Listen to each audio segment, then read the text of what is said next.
Once we won it, it kind of set in, we got to grow up. We got to step up our game. I was a 46-year-old single mom.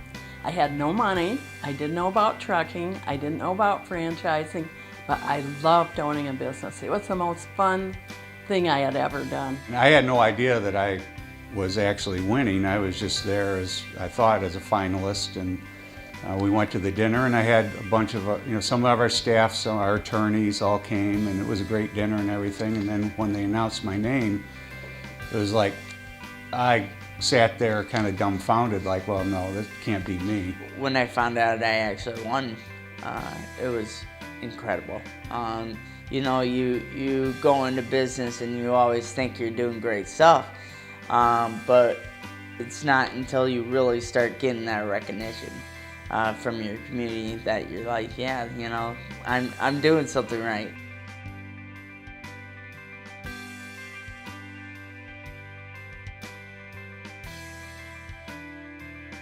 My superpower is a power that I had at the time. It was a lot of energy. Yeah, my superpower would be to go where nobody else wants to go. I'd like to be able to fly because I like to travel. But I'd need to be able to take like a suitcase or something like that, because, but I guess I could just fly to another store and buy something, right? I mean, that could work. My advice to the nominees out there would be, you've built your business this far, you've worked hard at starting it and getting it to this point, you've probably built a team around you. Go back, look at the team, look at each other in the eye, look in the mirror and say, what can we do to put this on steroids? What can we really do to move forward from here and become leaders in our community, and not just focus on our business, but what can we do for others in our community to give back and let others grow and set an example. Don't ever give up on your dream. And I think sometimes it does take longer, and sometimes if you're a woman and you're focusing on your children, or maybe you changed career paths and you're a man and you didn't know exactly what you wanted to be, or you took a different route, it takes time.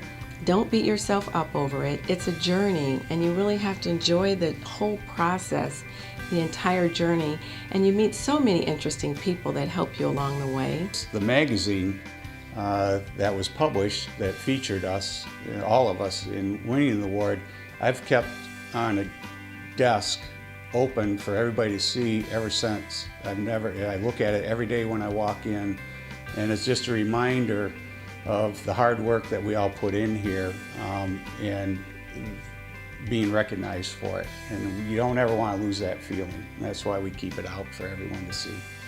I was going to recommend anything to any of the entrepreneurs who are nominated this year to take their business to the next level. I would look at getting a good business coach. Business coaches for us have been critical in our growth. We started bringing coaches in as early as the late 80s into the 90s, and as recently as 2000 to 2005. Having someone to come in and look at your business model and get a good grasp and understanding of how you operate, and then sort of see your blind spots and help you reshape your thinking to take on the things you want to take on, I think is critical, because we always tend to feel like we can do this ourselves, and we certainly can't to really grow the business.